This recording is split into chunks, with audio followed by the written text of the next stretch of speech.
Part 1. You will hear a telephone conversation between a customer and the receptionist at a courier company.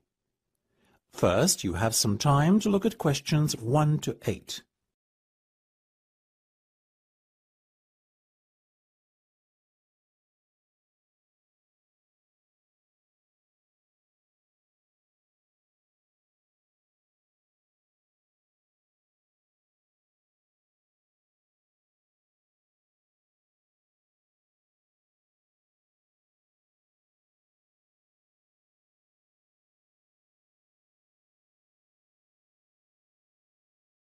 Good morning. This is Sam speaking. How may I help you?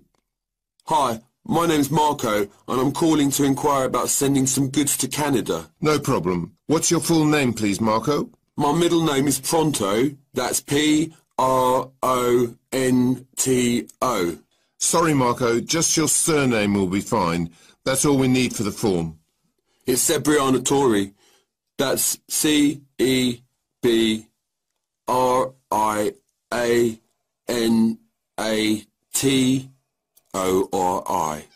Great. And your address, please? I live on Grimsby Place. Grimsby Place. Okay. But wait, you mean the address from where the goods will be collected? Right. In that case, I better give you my mum and dad's address. My stuff is there temporarily until I make the move. Same street, house number 25 in Grimsby, and the postcode is GB8 6BY. Now, Marco, tell me what you'd like to have shipped. I'm moving to Canada, so I have a fairly big container for my belongings, you understand. Of course. What are the dimensions? It's 2 meters high, 1.5 across, and 3 meters long. My, that's huge. Tell me about it. Moving day is going to be a nightmare. And what will this container contain, then? Well, to start with, there's my television. I'm also taking a brand new sofa bed with me, as well as my fridge, freezer and home computer. I see. That all sounds rather valuable. Do you know the total value of the goods in the container? Yeah, I estimate about £5,000. Before listening to the rest of the conversation, you have some time to look at questions 9 to 10.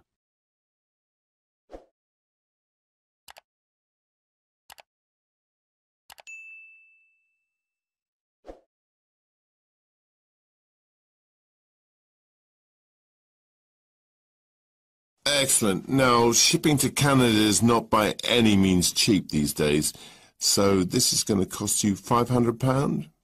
That would nearly pay for a new TV and sofa. It's a lot of money, isn't it? But as I said, shipping is an expensive business. How do you intend to pay then, Marco? Credit card okay? Fine. I assume you are the card holder. Actually, it's my sister's account. Mine is a little tight for me at the moment with the expense of the move, so it's either a case of ask sis or ask the parents. Which would you choose? I see what you mean. Okay, I'll take the details in a moment and confirm the collection date. But first, let me just ask you a few questions about your move to Canada. The Canadian government requires all shipping companies to carry out a thorough check before agreeing to ship goods into the country. And part of that check is a personal profile of our customers, you see. So, why are you moving to Canada? My girlfriend's Canadian. I'm going to live with her. And what will be your employment status over there? Well, I'm travelling on a working holiday visa, but I hope to secure a work-sponsored visa shortly after arrival. I see. A holiday visa? No, a working holiday visa. That allows me to stay in the country for 12 months, as opposed to 60 days with a holiday visa. Okay, no. That is the end of part 1. You now have half a minute to check your answers.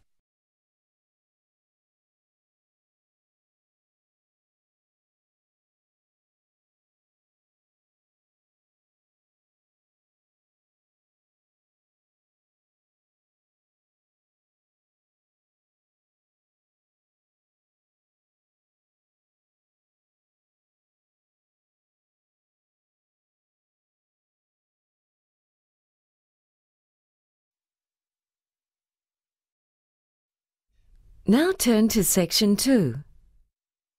Section 2. You will hear a talk by a representative of an agency that finds people to look after homes when their owners are away. He is talking to a group of homeowners. First, you have some time to look at questions 11 to 20.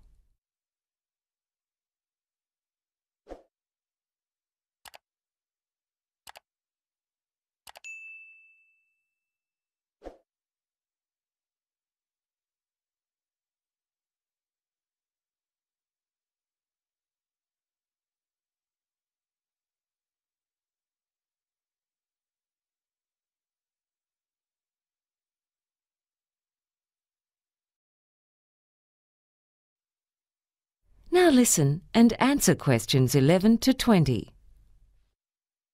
Good evening, ladies and gentlemen. I'm glad you've been able to make it to this introductory talk about our agency, which is called Contented Homes. My name's Quary, and I'm going to explain what our business involves. But first, I'd like to tell you something about the background of our agency. We commenced operations back in 1989. And essentially, our job is to find suitable people to live in and look after other people's homes while they're away.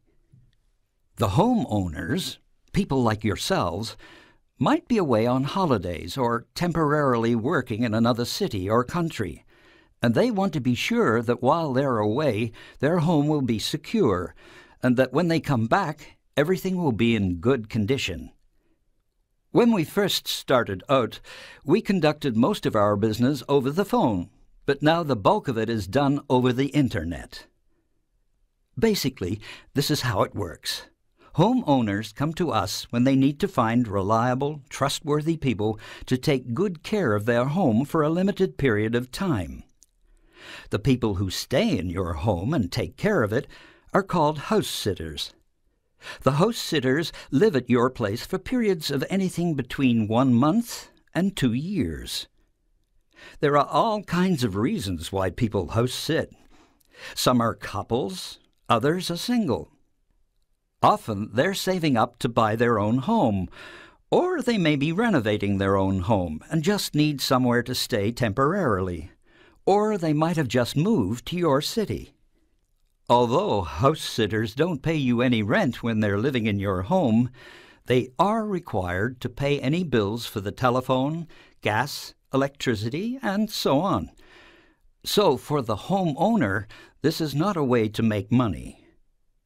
When someone registers with us to become a house sitter, they provide us with some of their personal details, such as their age and occupation. I need to stress here that our agency does not carry out a security check on the people who have registered with us to be house sitters. Many house sitters have references from people whose houses or apartments they've looked after in the past. It's up to you to check those references. Allowing someone to live in your home is not a decision to be taken lightly. So we also recommend that you meet with any prospective house sitters and interview them before deciding which person or people would be most suitable to look after your home in your absence. There are similarities between house sitters and tenants, but there are differences as well. House sitters don't have as many rights as people who have a lease on a property. As the homeowner, you can give a spare set of keys to your home to a neighbor, friend, or relative. That person's allowed to drop in on the house sitters without prior notice at any time, within reason, to check that the house is in order, and the house sitters aren't allowed to stop them from entering. There are many good reasons to use the services of a house sitter. Burglars soon notice when people are away, so theft is much less likely if someone is living in your home. But it's not simply a matter of security. House sitters keep your home clean and tidy. Some of them are even more house-proud than the actual owners. In addition, many people need a house sitter to look after pets and keep the garden in order. Now, I'd like to tell you about the fees we charge. First, you, the homeowners, don't have to pay us anything. When people who want to be house sitters come to us, they have to pay $375 to go into our directory. That's where we get the money to run our service. As I said, we don't check to see that the information supplied by them is correct. It would simply cost us far too much time and money to do that. When you've decided that you want to go ahead and have a house sitter look after your home, we definitely think it's a good idea for you to take out insurance for your home. You'll find that many insurance companies prefer the higher degree of security if someone's living in your home than if it's left empty.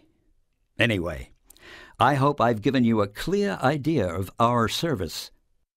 And now, I'd be happy to take any questions. That is the end of Section 2.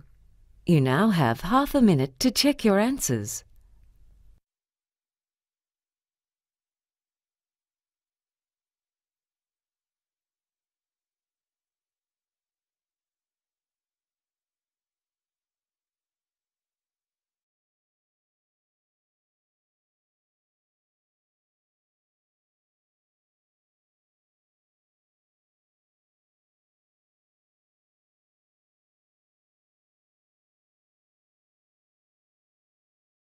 Now turns to Part 3.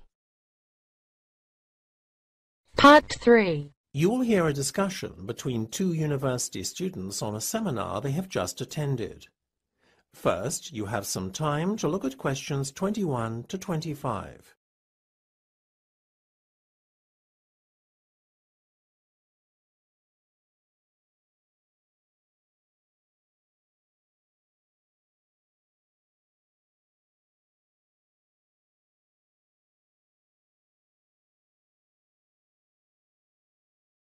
Isn't it ironic that at a seminar on public speaking and presentation skills, we're left so underwhelmed by the oratory skills of the so-called expert up on stage? Maybe we should lower our expectations a bit, Mike. After all, everyone is susceptible to nerves, especially with an audience as critical as ours. Well, you anyway. She's a professional. She's supposed to do this for a living, Alma. I feel totally let down, and I'm asking myself exactly what I'm supposed to have gained as a result of spending this time here. Look, forget about her presentation skills, or lack thereof, for a minute. What about what she had to say? Did you listen to any of that? How could I, when she kept fidgeting and moving about so? I was so distracted by her antics, I couldn't focus on anything else, to be honest with you.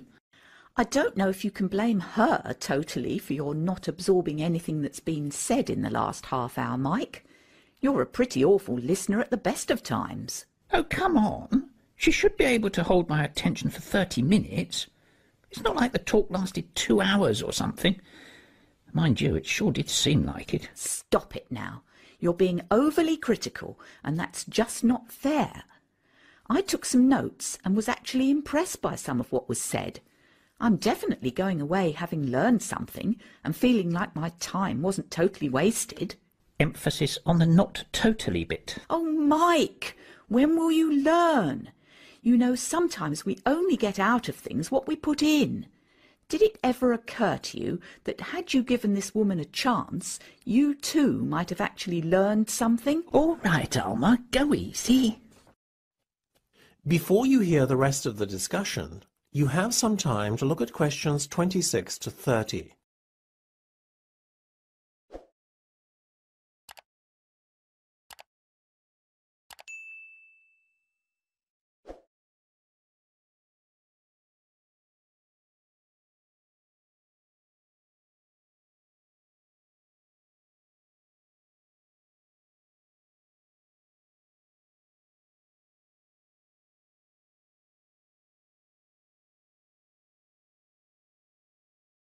Well, look, we have to fill in this feedback form on her performance now, and I want you to be kind, okay? Yeah. First question, use of equipment. It says, do you think the presenter made adequate use of the equipment at her disposal? What's a 1? 1 is basically terrible. 1 it is, then. Stop it, Mike! She used the projector screen, had a nice PowerPoint prepared in advance, and had some sound files to liven things up too. Yeah, it was a real hoot. Look, if you're not going to do this properly, I'll fill it in on my own. OK, look, seriously, I guess I appreciated the prep work that went into the presentation. And she did make good use of the room's IT facilities, so it wasn't as bad as I first made out. But I'm not totally enamoured with her performance in that department either. Me neither, actually. That's a fair assessment at last, Mike.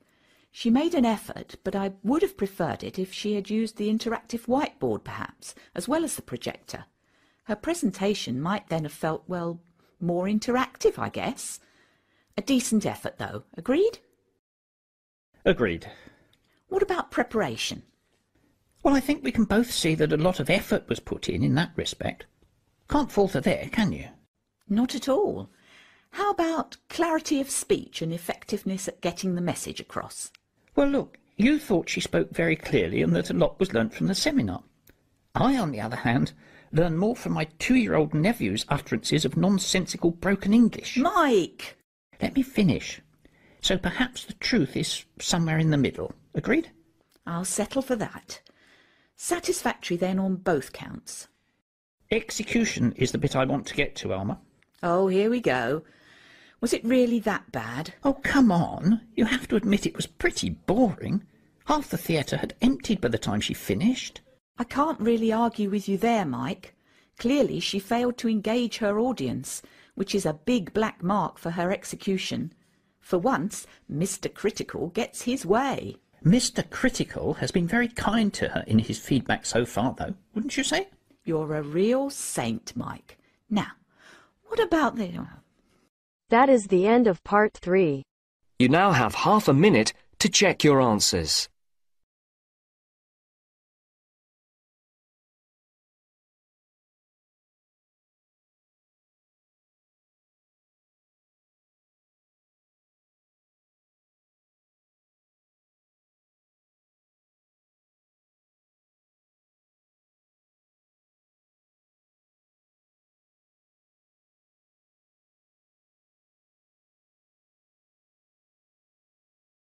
Now turns to part 4. Section 4. Emma Bell is an agricultural scientist. In the following lecture, she describes some of the advantages of the hemp plant. First, you have some time to look at questions 31 to 40.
Now listen and answer questions 31 to 40.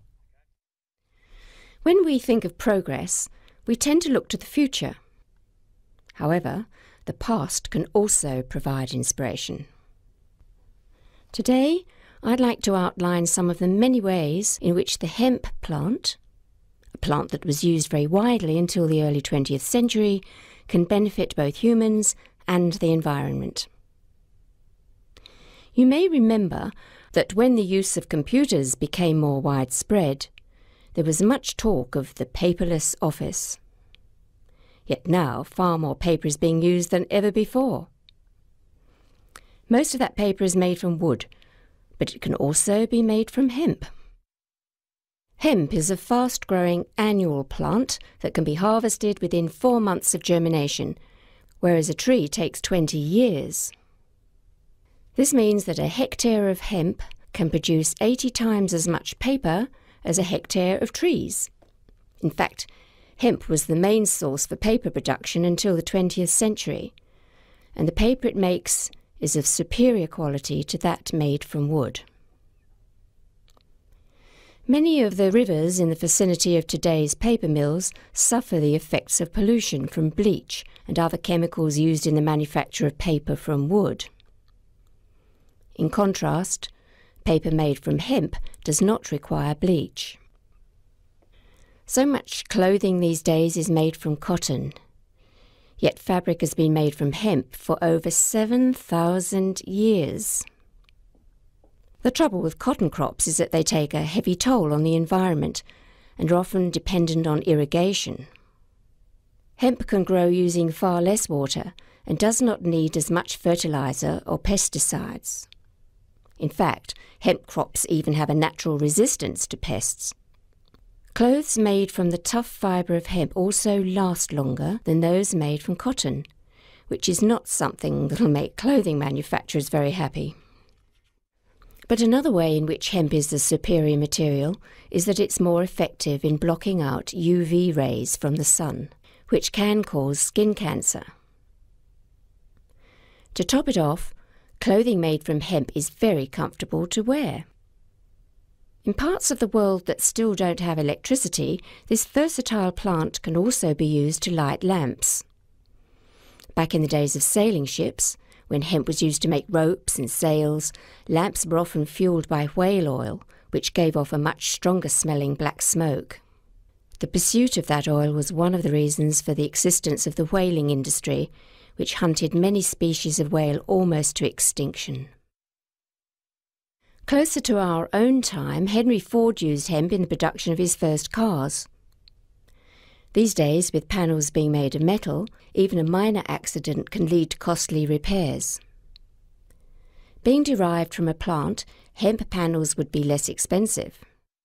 Yet perhaps an even more significant consequence would be that instead of old cars being left to rust by the roadside, an abandoned car made from hemp would rot faster.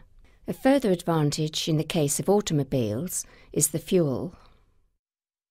One of the major causes of global warming is the use of fossil fuels in cars and trucks. Methanol is an alternative to petrol, and it can be extracted from hemp. This fuel is already used by racing cars, and it doesn't produce as much air pollution, thus placing a smaller burden on the air we breathe.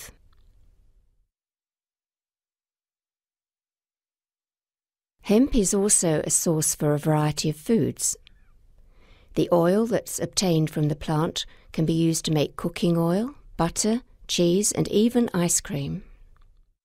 Flour derived from hemp has a greater protein content than normal wheat flour, and its seeds contain all the amino acids, providing a form of protein that's more easily digested than that in soybeans.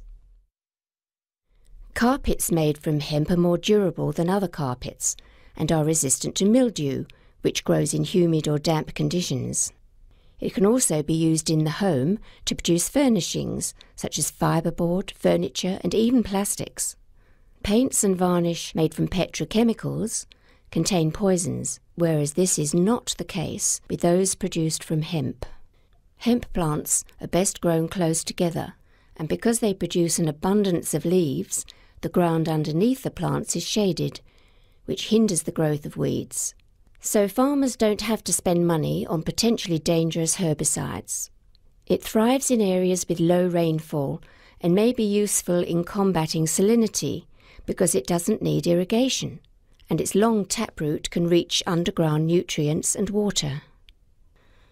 As a fast-growing plant, it's an easily renewable, biodegradable and ecologically sustainable source of a vast range of products that are currently made from polluting resources, such as coal, metals, gas and oil. This is quite plainly a case where we can make progress by learning from the past. That is the end of Section 4. You now have half a minute to check your answers.